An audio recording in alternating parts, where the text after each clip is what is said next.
Welcome to the Fabric Podcast and our special 2-week sort of mini conversation series we're calling Flourishing Forward. This series is an invitation to reimagine what it means to truly flourish, personally, communally, and spiritually. And not in some abstract utopian sense, but in the messy, real world we all inhabit. We're asking questions like, what does human flourishing look like when it's rooted in love, not perfection? In connection, not control? And how might we participate in that flourishing through the way that we gather, steward space, and live alongside our neighbors? At the heart of this series is a simple but profound line from Jesus in John 10:10. He explains why he was doing his work. He said, "I came that they might have life and have it abundantly." That abundant life, the Greek word is zoe. It's not just about personal success or spiritual highs. It's about being known, about being seen, and creating space where others can be known and seen too. That's the thread that we're pulling on throughout this series. So today I'm joined by two of the people who inspire me in this work, Tim Anderson and Tabitha Montgomery. They're co-executive directors of Flourish Placemaking Collective. They lead with bold imagination and grounded wisdom, transforming underutilized spaces like the building I'm in right now, the Center of Belonging, into what they call perpetual community assets, spaces where belonging isn't theoretical but tangible. Tim has deep roots in South Minneapolis and brings a perspective shaped by both spiritual curiosity and neighborhood commitment. He's a longtime Powderhorn Park resident, a dad, and someone who's always thinking about tables big enough for everyone to bring something to share. Tabitha's story stretches from Detroit, Michigan, right here to Minneapolis, Minnesota, and she brings a fierce but tender love for people and for place. Her leadership in neighborhood development, especially through the Powderhorn Park Neighborhood Association, reflects her deep belief that how we love matters, and that communities flourish not through control, but through care, creativity, and interdependence, interwovenness. Together, they embody the truth that flourishing isn't about going back to the way things were. It's about stewarding what is and imagining what's next. This conversation that we're having here today is in place of a rained-out outdoor Sunday morning gathering that we had planned for this past week. If you want to learn more about Fabric or what it might be like for you to come and be a part of an in-person gathering, please visit fabricmpls.com. But for now, grab a cup of something, or if you're driving, hold on tight, drive safe. But settle in and let's get into the conversation. All right, well, hello, Tim and Tabitha. How are you doing today? Great. Well. Great, Ian. How are you? Excellent. Doing well. I'm so excited. We got rained out on Sunday. So, we thought we were going to get rained out on Sunday. So we pivoted and here we are. And I think pivoting and flourishing probably go hand in hand a little bit. So this feels apropos that we're making this work anyway. That's right. Yeah.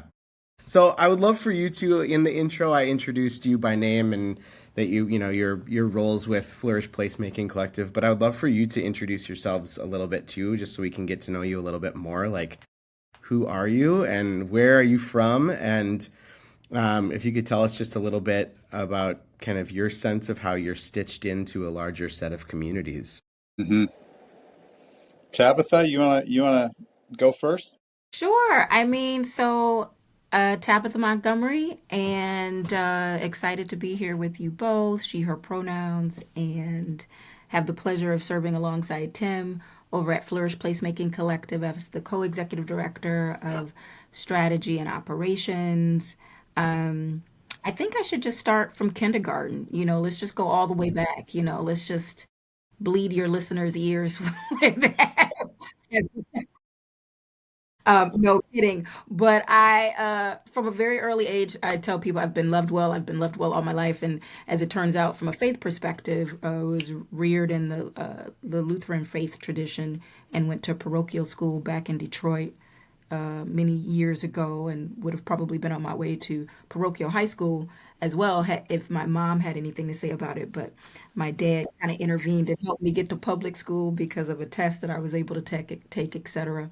But I bring that up just in terms of, you know, place and what kind of how I feel like I'm stitched to this thing that we called community and the world and all the things is I come to flourish and I come to community with this deep sense of desire of being as connected and seen by the people that kind of helped me get acclimated to the world, my family. But because of that love, I feel like indebted to try to replicate that out in the world. I feel like they did a solid by me, shall we say.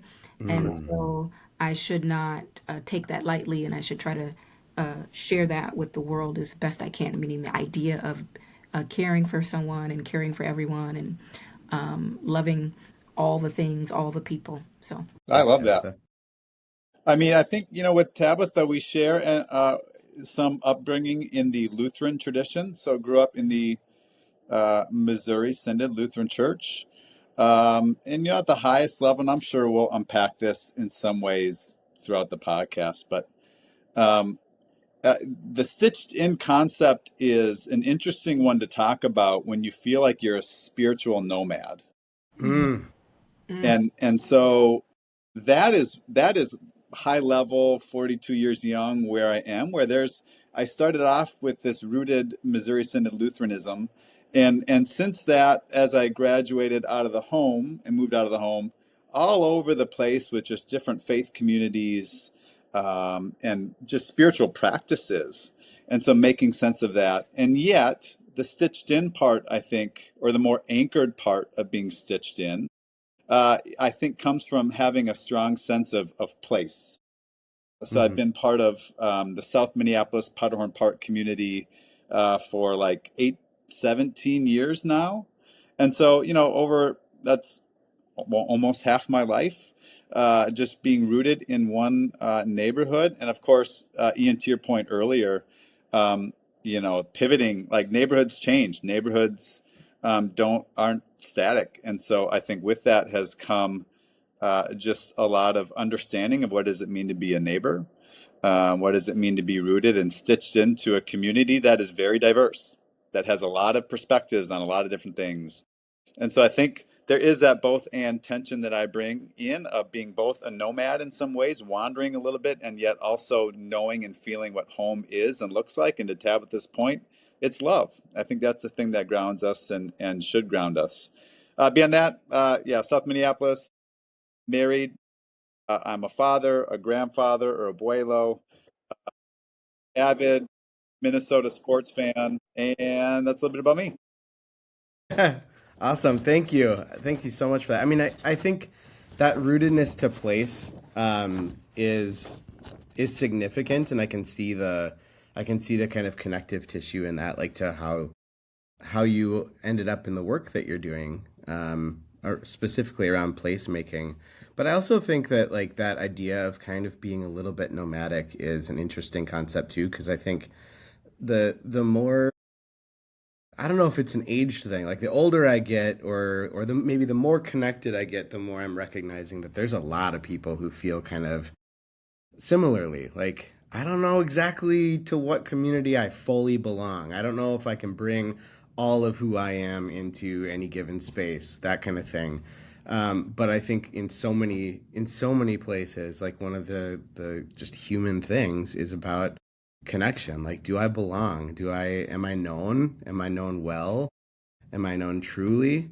And am I offering the same to others? And I think that's that's a huge desire. And so we're talking a little bit about flourishing and what does human flourishing look like. And so I guess I would be curious, given what we've talked about so far, like how would each of you define human flourishing, and what does that look like in real terms? Yeah, I Go love for it, Tabitha. This is Tabitha's like wheelhouse right here. lies, but Let's see.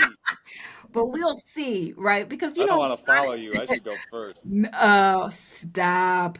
But I gotta say what I really, Tim, what I really loved about what you said about being nomadic, um, is it creates really this visual for me of a sense of wonder and wandering, and sometimes maybe being nomadic. That language currently might not feel on purpose, but I think it's very purposeful.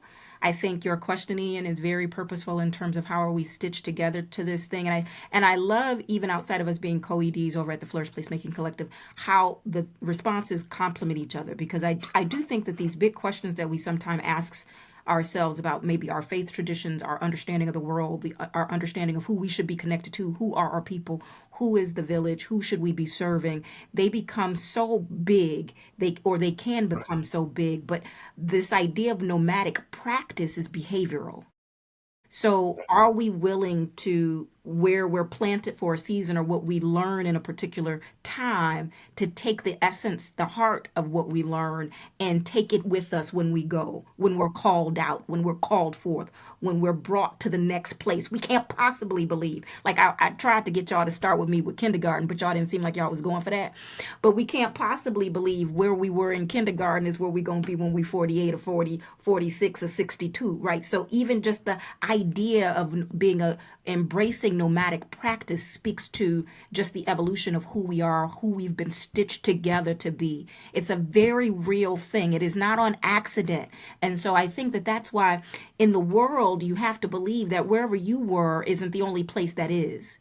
And so, but where you are matters. And so what you learn matters, and the essence of what you learn matters, so that when you go forth, that you can take the best of what you've cobbled together, what you've learned, what holds you to the next place, so people can see who brought you up, who taught you what. How you talk about other groups is a reflection of how you really understand not all the things, but the core thing. Like, I don't know all the things. I don't know why there are multiple faith traditions. I don't know why there are multiple cultural groups and various languages. That is so above my pay grade, yo, that I'm so and comfortable that it is. Like, who wants to really know? No, right?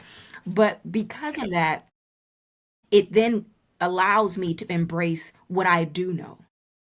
See, I don't know all the things, but what I do know is that how I behave matters, and who I love matters, and who I choose to give my love to matters, and how I talk about the world matters, even when the world seems like it's going through. See, that's what I learned. That's what I can tell you. I can retch back in kindergarten because of how I was loved and bring forward to the presence. I'm happy to be nomadic because I am unequivocally confident that what I'm supposed to do is to lean on that which was given to me, even like Tim being reared in the Lutheran Missouri Synod, but that I can sit in Baptist pews, and I can sit in Methodist pews, and I can sit in Presbyterian pews, and I can sit in Judo Christian pews, and Jewish pews, and all the things and Muslim pews, and understand that what really the world requires of me is a willingness to take what I have and who I am with me wherever I go,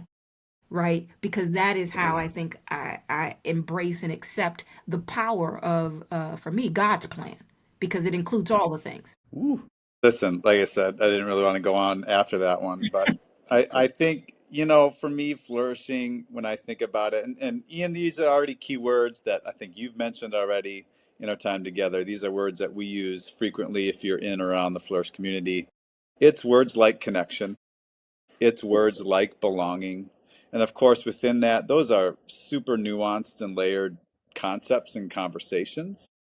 I think one of the things, as Tabitha was bringing up, like, what have you learned with where you were at a particular time? I think one thing I'm learning, which, growing up in the Missouri Synod, I'm a PK, pastor's kid. We might touch on that later. I moved a lot. And sometimes when you move a lot, you miss how some of the systems play themselves out because you're not there maybe long enough, or certainly I'm a 10-year-old and don't have the understanding of how the systems are playing out. But I think flourishing is one of those things that I'm learning here in South Minneapolis. One of the big things is when the systems are working for us, not just a few of us, Mm. right? Like, how are the institutions, the fabric that holds us together, is it working for all of us or just a few? And I think that's a question that guides some of my thinking. I think visually, I'm a visual learner, and this holds down back to my roots. When I think of flourishing, I think of a table and I think of a potluck, which is something that I grew up doing all the time, where everybody in a good potluck brings something unique to them. And they also receive something that is unique from somebody else. Like that in my mind is what flourishing is having a table big enough where everybody can bring the gifts that they have because we all have them. And in doing so, receive those from everybody else. Like if as a whole we can do that, I think we see a lot of flourishing, connection, Mm. belonging, being known, being seen, being loved. Yeah.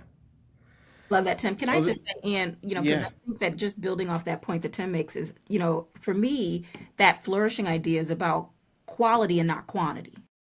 See, Mm. I think that you could have a large quilt that is tattered, that is in jeopardy of getting thrown out. But I know all of us, sometimes when you've had something, it could be very small, but it's dear to you and it's quality. You hold on to it, you keep it, you pack it up, you take it to the next place on your nomadic journey. You make sure it gets to, like, it becomes sometimes a memento, it becomes a living treasure. You know what I mean? And so I think that flourishing in community is about the quality of the thing and not the quantity of the thing. And sometimes we confuse the quantity, the size of the house, the number of likes, the number of friends, the size of the paycheck, the size of the bonus, the number of people you roll with or you don't. Like that somehow gets confused with the quality, or the flourishing of life. As opposed to sometimes we are all going to go through it, and this is what I'm going to tell you. If I find myself needing health care and they tell me, Tabitha, you got X number of months or weeks to live, you know what? I'm not going to deny that somehow I'm going to get more time.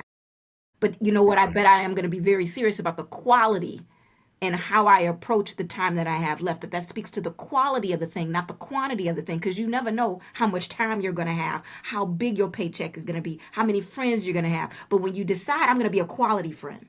When you decide, no matter how big my house is, I'm going to take care of my house.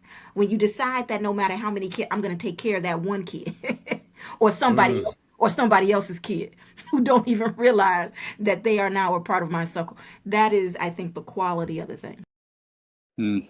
I like that a lot. I am it is noteworthy, like as we're talking about flourishing, it is a it is a qualitative thing, not a quantitative measure. And maybe we can get into this in a minute here too, but just like about the specifics of the work that you're doing with Flourish Placemaking Collective. But I would hazard the guess, and it is an educated guess because I've been working for churches for almost my entire adult life. But at least in the church world, which is the world that I'm most familiar with, I would say that flourishing often gets, and the conditions for flourishing often get stifled because we are looking backwards and trying to recreate a time when we had big numbers in our youth program and in our confirmation program, and we don't even know what confirmation is or how to define it, but we want it. Mm. And we want more people in the pews, and we want X, Y, and Z. But at the same time, there's a the building is falling apart, and we're not asking questions about what's going to engage the neighbors that we actually have now, not what's going to get the neighbors to move back to the neighborhood from 1970, but who are our neighbors now. And so all that is to say, I guess, yeah, we just talk a little bit about Flourish Placemaking Collective, and what it is that you do to help communities become perpetual community assets, and consider their futures. Hmm. Tim has Yeah, I mean, he has the I answer to can this. jump in. But obviously, Tabitha, I want you to speak on, and that'll roll into the next thing about advocacy work. But I think, we talk about our work in kind of three broad buckets of work, with the end goal, again, of working to ensure that our buildings are stewarded for community flourishing. And at the root of that is, again, the flourishing of human beings. But just believing that space communicates something. It just does. Good, bad, or otherwise. And we are here to say, nope, space matters. And especially when we're talking about, in this context, spiritual sanctuaries, and how many of them are sitting there on every corner, especially in the city. But this is not a city thing, this is an everywhere thing. How do we reimagine them? Because to your point, Ian, we can't go back to 19. We shouldn't go back to 1970. It doesn't mean there's nothing good there. I'm just saying we can't or shouldn't go back there. We are where we are. And so how do we understand that and lean in? So that's part of our work. And we do that in three big ways. And I would say that, the first way that, we share in this together, Ian, Fabric and Flourish, is we are, we use the word micro development, but essentially we want to practice the things that we preach. So as we work with other churches and other community placemakers, we believe that we should be practicing the things that we are partnering with others around. And so in that is a desire to collaborate in neighborhood, rooted in community. And so we renovated in partnership with a church 5 years ago, South Minneapolis. Long story, we'll save for another podcast. The church closed its doors, made some heavy and hard decisions to close their doors back 2 years ago. We were still here. We loved the work that we were doing in the church building. And so we acquired the building generously from the Presbyterian denomination, CPUSA. And so now we own 22,000 square feet of real estate. That is the Center of Belonging, which hosts 10 plus for-profits, nonprofits, groups who are doing, again, bringing their best for community in a beautiful way in physical space. So that is kind of the micro development. How do we practice in real time the things that we're talking about? Which brings us to the second point, and Tabitha, I'll turn it over to you with the third. But we are coaches, we're consultants, right? So we are understanding that we can't do placemaking work ourselves, nor should we, everywhere. But there are a lot of churches, Ian, who have space, who are like, well, what do we... Yeah, we're not back in the heydays of 1994 or 2000, memberships declining. What do we do? Help us out. Now, that's a loaded question. We have some perspectives on some of those fears that oftentimes are driving it. But there are churches who are desiring and ready to reimagine how they think about themselves and their place. And so part of our work is stepping into kind of a coaching and consulting role, which brings us to the third part, which Tabitha is really driving this part of our work. I mean, I think that because, we believe that part of flourishing, right, is beyond the work that we get to touch and the work that we as trying to be coaching and consultants, right, in terms of, hey, this is the practice of how you center community in decisions that you might make as a congregation. Okay, as example A, or the other pillar Tim talked about, hey, we're going to model like to care for space, reimagine how it can have multiple purposes, including welcoming church congregations and various uh, religious practitioners, and also people who are seeking to do what we might call impact and good in the world because you're a nonprofit or you're a small business and creating space like that. There's work that we know that we can't touch, but we want to influence. We want to influence the way that people talk about space as serving community beyond when that particular group of community members might be stewards or shepherds of space, right? So we have become very, and I use that language because when you're a shepherd, you're very, right, protective. You have a particular charge and mandate, so you're very protective of space. But sometimes what we could, I think, all acknowledge is that everyone's roles sunset, whether that be because you transition into a new role or because you leave this experiment we call life and humanity, and you transition for us to be with God in a more permanent way. And I think that we believe that part of the work of communities flourishing is that not only am I trying to be a good steward of what I've been charged with, but I do so for the next shepherd. That I think about the space that I am stewarding for the next uh, overseer.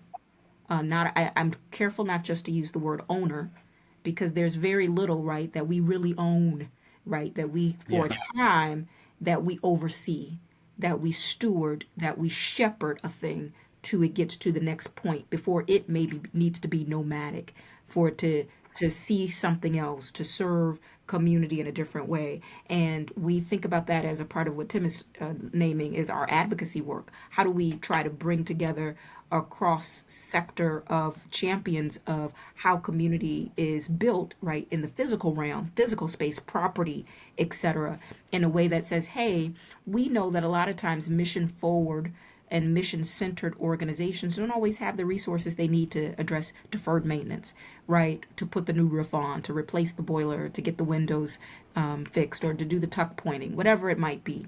And so, what does it look like for us to say there's responsibilities that the shepherd has for the place, but there's also responsibilities that the broader community has for the space, and what are the policies that can enable that, what are the additional resources that the shepherd might have so that as they take care of the space before the next shepherd arrives, right, or the next season of the shepherd arrives, which means that they may occupy a smaller footprint of the space even though they're still connected to the space. So very practically, we're trying to create language, build language around what you've mentioned before. For us, perpetual community assets. How can assets in community stay in a constant state of readiness to serve whoever is present, right? So that that the community assets are ready to meet the next nomad. That as we move in the world, that we move in a way that we come to a place and it's wherever we are planted, it's not run down, that it's not blighted, that that's not what we've left behind us, and that's not what's waiting ahead of us. Wouldn't it be great to know that there was a steward or a shepherd who was taking care of the thing that God has said that we are going to take over next? That we get Mm. there and it is ready for us to tend to it because it's well. And what we left in order to get to the next place, we left well. What is the machinations and the things that we need to do in order for that to be the truth of it, to be the nature of how we move together, right? That's again, hey, that's a quality thing, not a quantity thing. Sometimes Mm. we forget that what we are given, we should take care of it with, with fervor and zest and zeal, right? And not because we'll always have it, because you're preparing it for someone else to experience it. I think that is very true of parents. When I think of parents, my parents, I think, took care of me in a way because they knew I would have another chapter, that they weren't always going to need to wipe my nose. They weren't always going to need to pay the bills. They took care of me in a way that I could be nomadic, that I could go out, that I could go forth. And that, so hopefully I'm trying to do so in a way that is well, so that I'm mindful that because of how I was taken care of very early, that wherever I go, take care of it to the degree that I am able, so that I leave where I am at well, so somebody else can come behind me and take care of it better than I. Yeah. Yeah. Oh, I love that. I mean, one of the, as Fabric doesn't own, as you know, we don't own a building, so we office at the center of belonging. So we're really happy to be arm in arm with you in this work. But then also, we rent space. So in the summer, we're at Minnehaha Falls at the band shell. We partner with Minneapolis Parks Board, and then we partner with for the rest of the year with the school, public school system, and we're at Field Elementary. Part of that, one of the things I love about that is like the decision to not consider ourselves as owners is that we get to just really put our attention and like, as far as stewardship goes, we get to put our stewardship energy into the people that are gathered and the experience that we get to have together and the questions that we get to ask and stuff like that, rather than on the boiler, on the roof, on the leaky window, on, all that kind of stuff. And so what you're saying really resonates in a lot of ways. But as a as a church community, we're not in a place to be able to say, oh, we have this building asset. But I think, like, from a practical, like, how do we live in our own daily lives, in our own neighborhoods? How do we become assets and create assets as community? I mean, I even just think about, like, the neighborhood I moved into. There was a culture when I moved into the neighborhood I'm in of, like, your neighbors, you care for each other, you text each other when a storm's coming through, you check on each other, you make sure Jeff across the street's in his basement. Does he need help getting there? All that kind of stuff. And I think that, like, that ethos of the work that you're up to can be something we can apply in our own lives too. Mm-hmm. Thank you. Yeah. So thanks for doing the work you're doing, and we're running a little long on our time here, so I wanna honor that. But any kind of final thoughts, or what else haven't we covered that you wanna say, or how can we follow your work? How can they follow us, Tim? Well, yeah, I mean, we're on the socials, Instagram more than anything else, on our website, and we can make sure that Ian passes this along as well. We send out we want to be mindful of our communication, knowing that everybody gets a lot of communication from a lot of different places. But we do have what we feel like is a very quality piece of communication that we send out maybe a couple times a year, maybe every other month. That you can sign up for on our website as well. We'll pass along that link. And then I think just be ready. Again, I think that we are, as Tabitha and I have been trying to communicate, like, we're building some things in collaboration with others, including you and your community. And I think with that will come more opportunities to jump in the work together. And I don't maybe know what that is today, but that's, again, what it means to be walking, side by side each other, is that there will be opportunities that come forth. And so, be ready. And I know that, in the ways that you will be. And so thank you for that. And that's what I got. Tabitha, anything to add? I think sometimes when we get together, Tim, and maybe even Ian, you bring it out when I've had an opportunity to connect with you. Sometimes the language can seem maybe too flowery, flourishing and how do we flourish. And it's about leaving a place well. And I'm with humility, I know that sometimes words can feel empty. And so maybe what I would leave with is some practical encouragement. I think about this idea of how do we all become better tomorrow than we are today as blended and balanced. I think that the work of leaving a community well is starts with not only just caring about your community, however you define your community, not only caring about your family or your friends, not only caring about your truth or your reality, not believing that the world starts and stops with you, not thinking that your faith tradition is the only tradition. Where I'm going with that is life it cries out.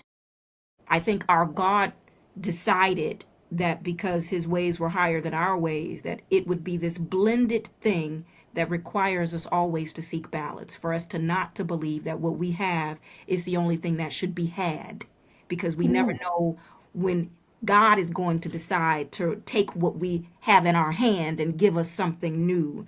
And so it is important that we hold on to what we have loosely but seriously, so that we can always stay in balance. It's not just about who we are or what we believe and what we think. It is about how do we get this whole collection, this ecosystem of souls, right, to remain together until we are no longer called to be together in this way, in what we know. So it's, again, it's blended, it is balanced, and it is hard work, but it is the right work, it is real work, and dare I say, it is the righteous work we've all been called to. Well, I love that. And on that note, thank you both for your time, for being with us in this way, and for your adaptability. Mm-hmm. Appreciate it. Yeah. Thanks for having us on. We'll talk soon. Alrighty. Bye. Thanks for joining the Fabric Podcast today. We like to say at the end of each of these episodes that this is just the start of the conversation. What we hope to do is plant seeds and do that work together. So if you're interested in being a part of a conversation in an in-person community, in an in-person way, we would love to have you check out the website fabricmpls.com, and we encourage you to continue this conversation in whatever way feels good for you, whether it's at work or in your families, in your relationships, friendships, whatever, to just practice being a part of the conversation. And it matters that your voice is a part of it. So thanks for being here. You can learn more at fabricmpls.com or on all the socials at fabricmpls. Thanks for being here. Talk to you soon. Bye.